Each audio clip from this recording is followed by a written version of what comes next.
raise awareness about the things we don't talk about, the things that we kind of avoid. Victims hide their stories. Parents or family of victims don't even want those stories to go out, and people live with those stories. But yeah, I'll put some poems together to create more awareness about this. Okay. All right.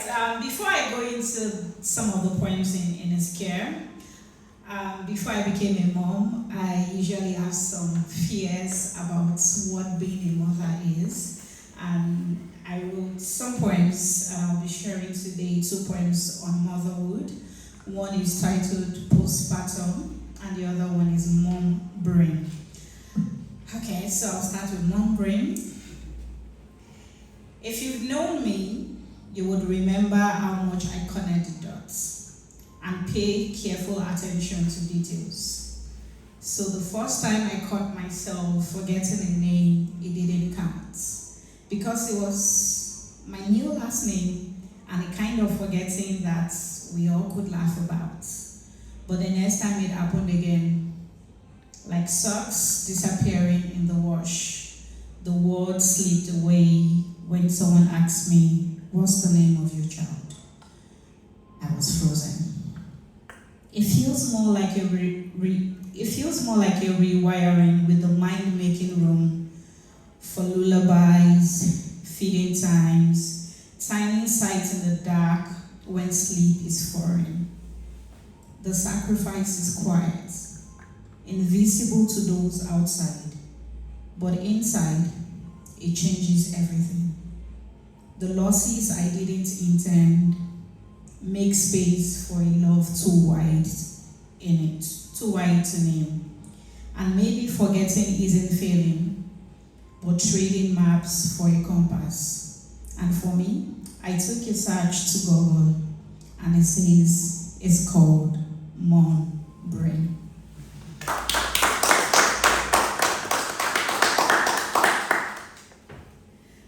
This other poem was actually inspired by someone's story, and it's called Postpartum. Sometimes the hardest thing is not to breathe for survival, but to breathe for yourself as a proof for your healing, and that kind of inspired this poem. From the parts of the world where I come from, many mothers will tell you they live for their children. But in this part of the world, I hear some mothers forget how to. And don't get me wrong, it's one of those things you truly understand when it happens to you or someone close to you. All I wanted was a breath of fresh air for me and a greener pasture for my baby. So I left everything familiar, even my pillars of support, with untold dreams. I crossed the oceans. With a life growing inside of me, I folded the reality of being in my own world. This baby was my first. The rain that watered the roots of an unpleasant string. That string became the cord, the significant stressor that tightens my chest. There was also the weight of inadequacy, the golden child that failed our family. So, from one thought to a decision, I took a step from it all, hoping this birth would change it all, and it sure did. But not in the way I'd ever imagined. The moment my baby took his first breath, I felt numb. Not pain, not happiness, nothing but a silence. I forgot how to inhale, and the silence I felt grew louder than his cries. I slipped into the safety that's left in my head, into the shell that so many mothers know but never named. Now, I know it has a name, but long after it was taken from me by social care, to a place they call safe. And now that I'm well, maybe not old, I I wonder if my existence mattered to him, if he too has grown up from being protected from me, and maybe it's just enough to find a new life and learn to breathe again. Thank you.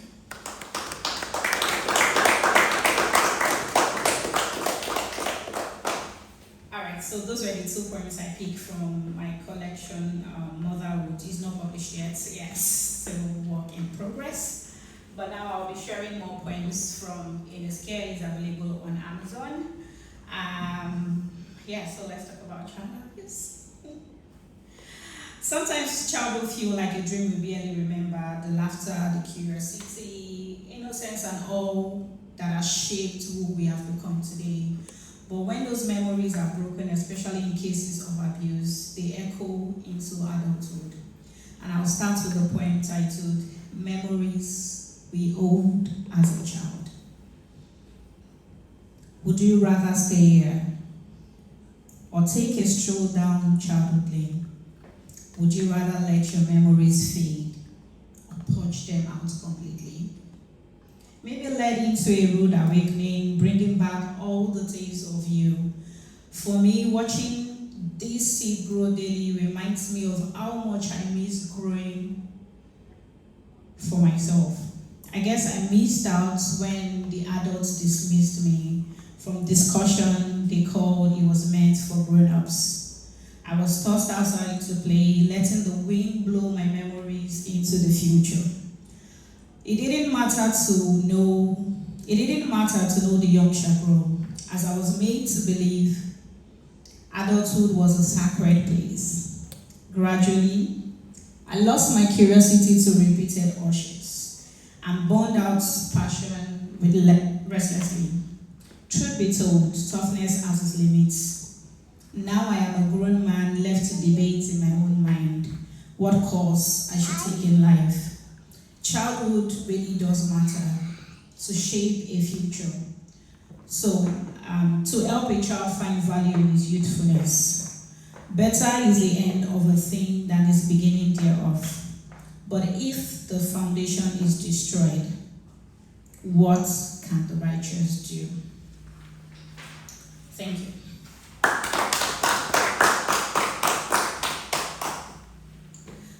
This next poem is quite an emotional one for me. It's titled Hello, Uncle, and it's sort of a poem written as a conversation that should but never happened. Alright, and this poem actually inspired the whole collection. It's titled Hello, Uncle. Hey, trusted one, unrelated by blood, yet you earned the title of uncle in my home. Unarmed they thought you were, cause your presence lit up the room, but no one knew how fast you turned off those lights when it was just you and me.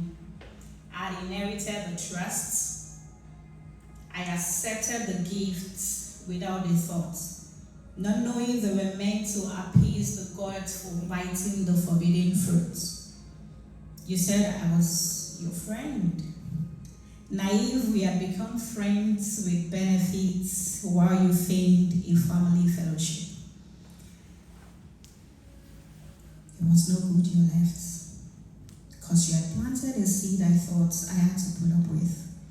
But you didn't see how those seeds of fear grew into wild fields, rooted in low self-esteem and nurtured in the loss of self-worth. I chose to live in the narrative you sold to my innocence. Hello, Uncle. Something lingers from those memories, and I'm not sure if I have the right questions. But how much do you remember? I recall how we started with a tickle, and I'm wondering, was it just me? Or how many of us did you trick with your tickle? I can't even tell why you'd pick on me, and how you deserve the tick of another life. So I heard that He washed your sins away as thick as they were. But mine has stuck to my heart since when I was 5. Hello, Uncle. Do you ever have flashback? Or is it all blank for you? Or is it just me playing the path of a wounded child?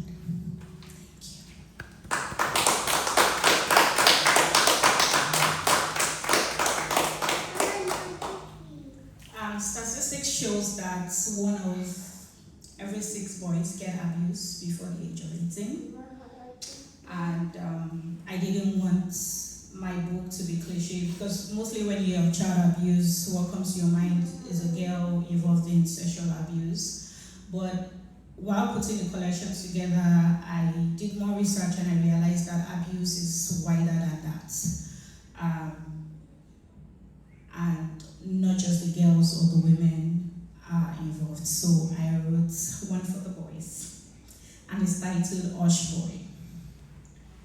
There was more behind the veil, secrets stitched into satin, a past buried beneath lace, and now vows witnessed unlike ours. I can imagine how fast our heart raced when she swallowed her fear, knowing the weight of a threat well placed. And like always, it worked. So when the priest called, "If anyone objects, speak now or forever be silent," and the room held its breath, I grieved the innocent stolen, the childhood erased and the truths I wouldn't dare.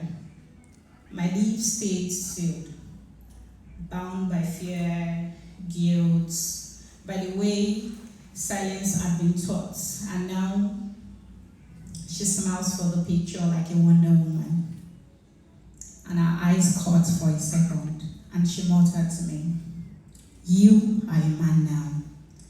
But how do I live knowing I let the silence me? Does that make me a man?" Thank you.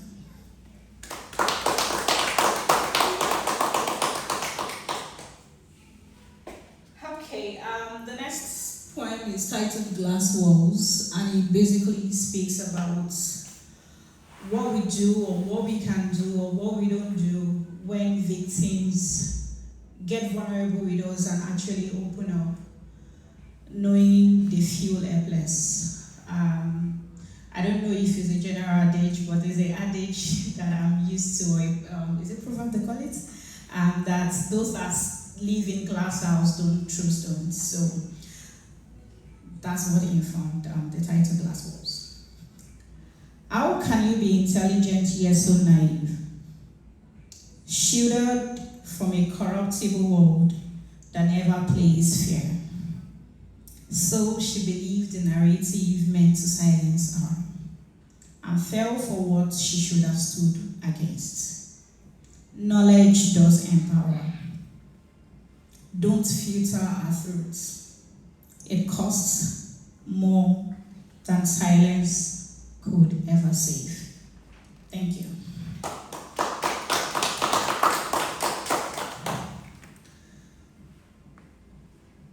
The next poem, they are pretty short. It's titled If You Had Known, still tied to the last reason. It's kind of a plea for compassion to help those that are actually going through tough times. If you had known that behind the glam smile was a piece and another of broken pieces, of broken bones, would you have been gentler with me? If you had seen how trapped I was between the seeming rays of light that only cast me as a shadow, what would you have done? Would you have fought for me if I had summoned the courage to tell that I was drowning quietly? Now that you know, and now that you know, will you turn away or will you stand and help me find my feet again? Thank you.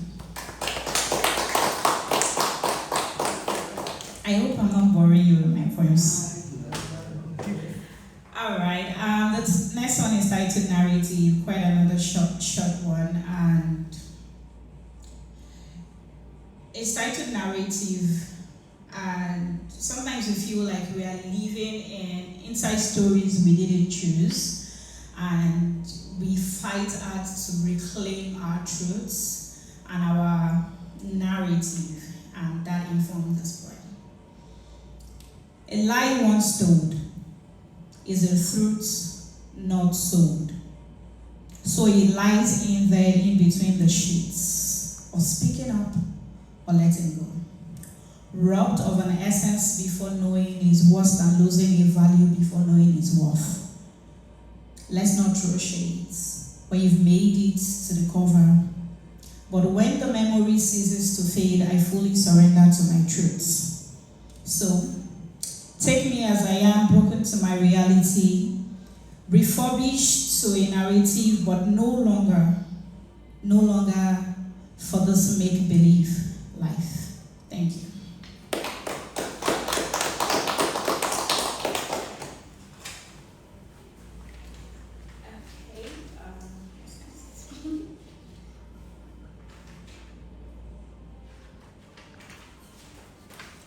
This one is titled In His Care, and it's to give courage to those who have survived child abuse and to help them know that even in brokenness there can be true healing. And for me, because I'm a Christian, I've titled it In His Care because I know that it is in God you can truly find true healing, and that is why I titled this poem In His Care. Do you ever wonder if time heals? I have tried distraction. I've tried creative expressions. I have built up walls they call boundaries. I have tried support groups. I've tried counseling. It became a channel to only share and scare. With this unfair scar, I'd rather remain in silence, where sorrow first took hold and all I could picture was the earth without form and void. But deep in the cracks of my shattered earth was a yearning that wanders off, from the thoughts of the beginning to the thoughts of eternity, and there was a hovering. Do you ever wonder how true in His word of making all things beautiful in its time? Or is it just the pain that blow me out? Is it true all things were made through Him? So none of these wound I carry escape His healing gaze. And in His time, I'll be free, as crafted into His perfect plans. In my confusion, I surrender to Him who heals the broken-hearted, learning to trust the few is sent for a time such as this, so that this child who walked through shadows wild can now dance with the light she holds inside to a place called home. In His care, I know I can recover dearly. Thank you.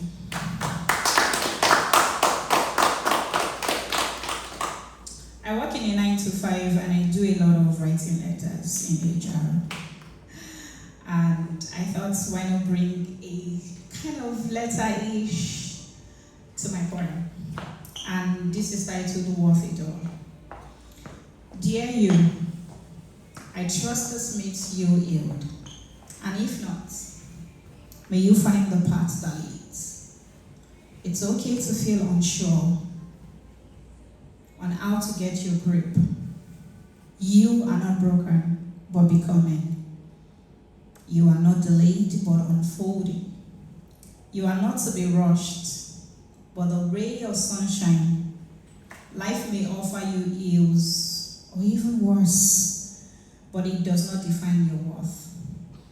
So shake it all off, the trauma, the silence you drifted towards, the shame you exchange for your self-worth, the heap of lies built to cover your truth.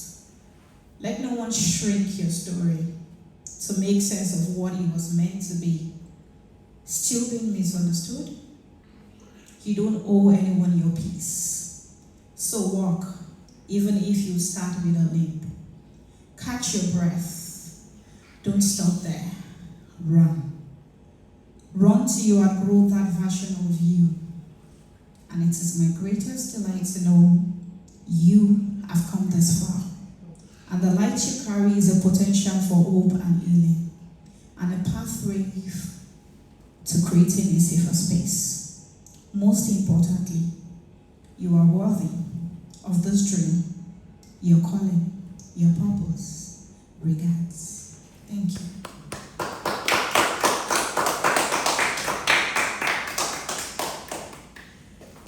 Do you want me to read more poems? No, if you have more, it's fine.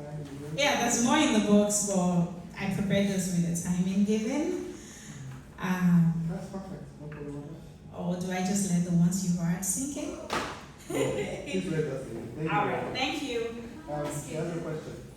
Yeah, the ones that you've been reading to us today, are they in a book? Yes, they're all in the book, except for the motherhood poems are all in the book. Okay, because you were reading on paper, I wasn't. Yes, it's in the book. I just kind of selected some of the books again. Can you just repeat the last line of the last one that you did? I missed that last line. The last line, the last poem that you did, the last line. Okay. The letter. Yes, the last line. Just the last couple of lines. I'm sorry. Okay, no problem. If you don't mind. So walk, even if you start with a limp. Catch your breath. Don't stop there. Run till you outgrow that version of you. It is my greatest delight to know you have come this far, and the light you carry is a potential for hope and healing, and a pathway to creating a safer space. Most importantly, you are worthy of this dream, your calling, your purpose. Regards. That says it all, really, doesn't it?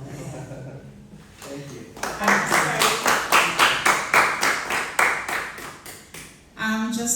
I know when you talk about child abuse, the mood kind of changes. And so I just have one poem from, it's an excerpt of my marriage vows, and our marriage anniversary will be 5 next week. And this is titled Our Vows, so I'll end with this to lighten the mood. All right, so you took a stroll into my world, and like a painting on the wall you clung. I stand in awe of your charm and fall in the embrace of your love.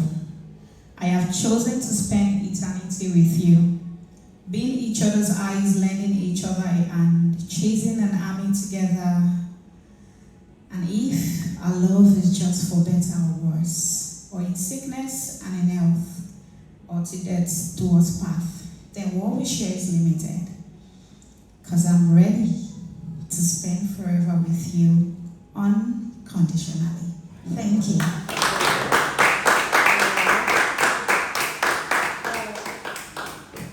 What a note to end on. Thank you so much for making it down, Beth. Thank you so much to the family for also being here. And thank you so much, everyone, for the reading so far.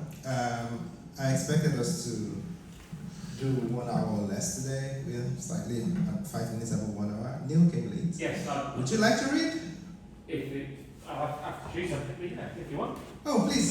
Yeah. We'll end with Neil. Neil was our headliner last month. Yeah. And we had a wonderful time. So a round of applause as he chooses the story that comes up. You probably be the tallest person on the bike today. Yeah. That's probably fine, yeah. Right? Yeah. Let's have a look. Have you prepared anything today? We love it already. Yeah. I'm going to read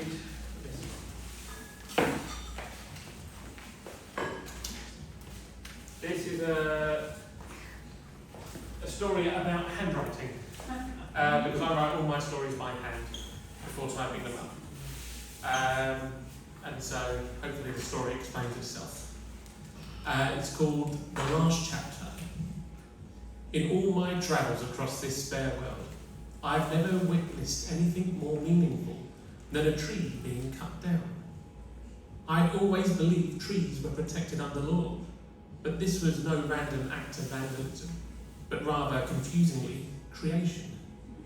By chance, I had come across something quite unique.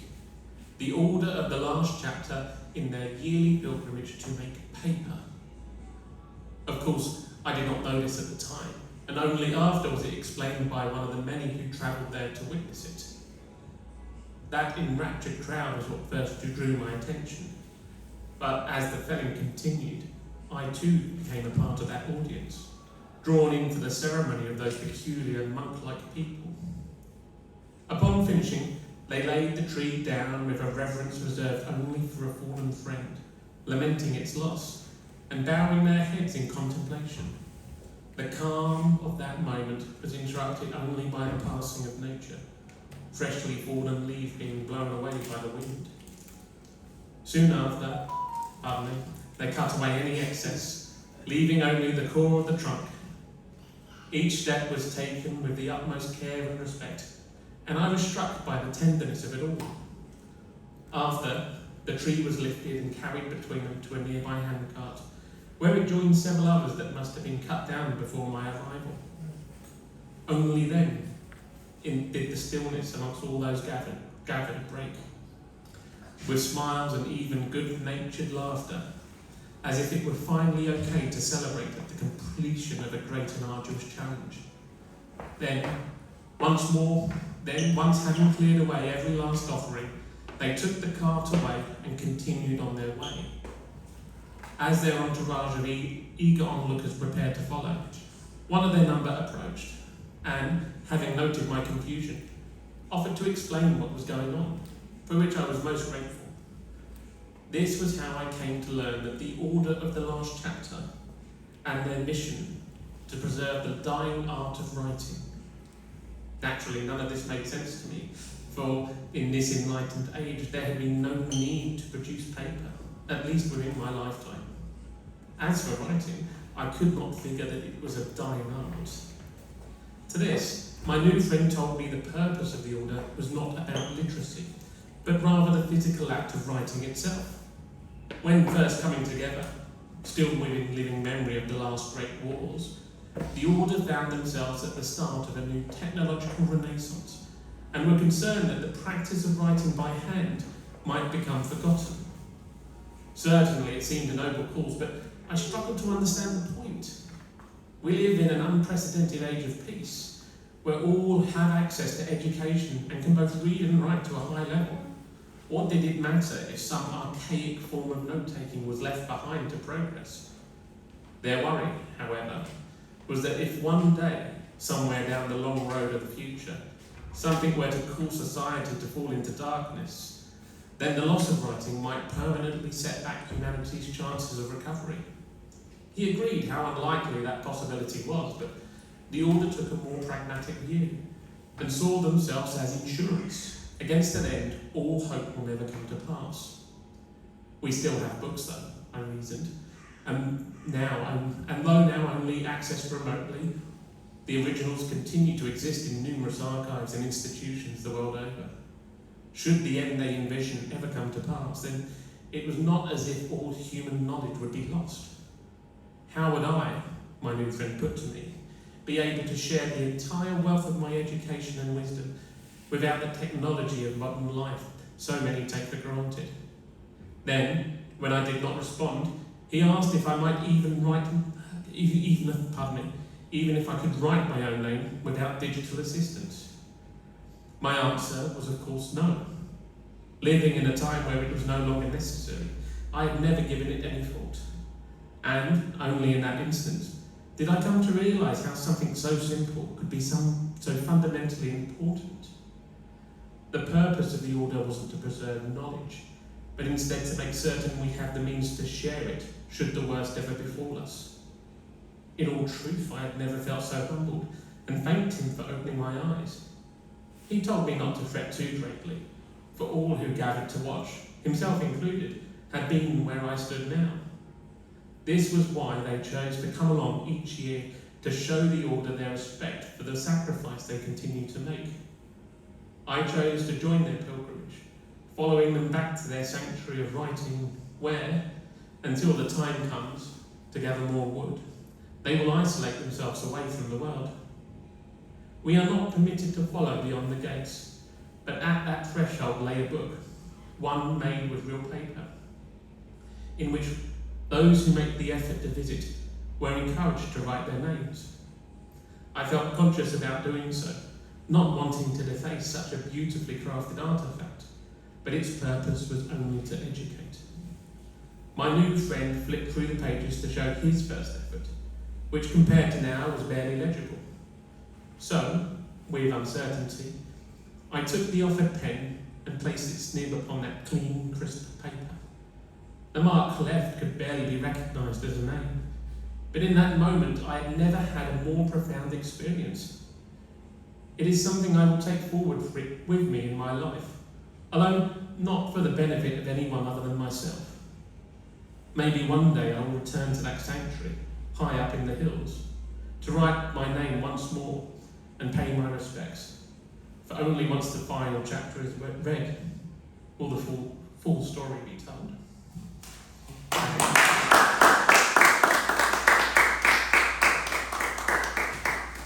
Thank you so much, Neil. I put you on the spot there. You were barely sat down before I called you on. But thank you so much for sharing. Wonderful story. I think it was Nick that was mentioning that you still write by hand. So maybe you'll be one of the knights of the last chapter. Thank you all very much. This is where we'll draw the curtain for today. We will be back in October, I'm sure. Yeah, I don't think we're traveling. I think we'll be back in October, so I look forward to seeing those who can make it as usual. And thank you all so much for sharing as always. Have a wonderful evening. Thank you. We have the room till maybe for an extra 30 minutes, so you can chill, relax, discuss. No rush. And thanks so much, Beth. Beth, you are so you much. doing any other events in Medway? No. I actually live in London.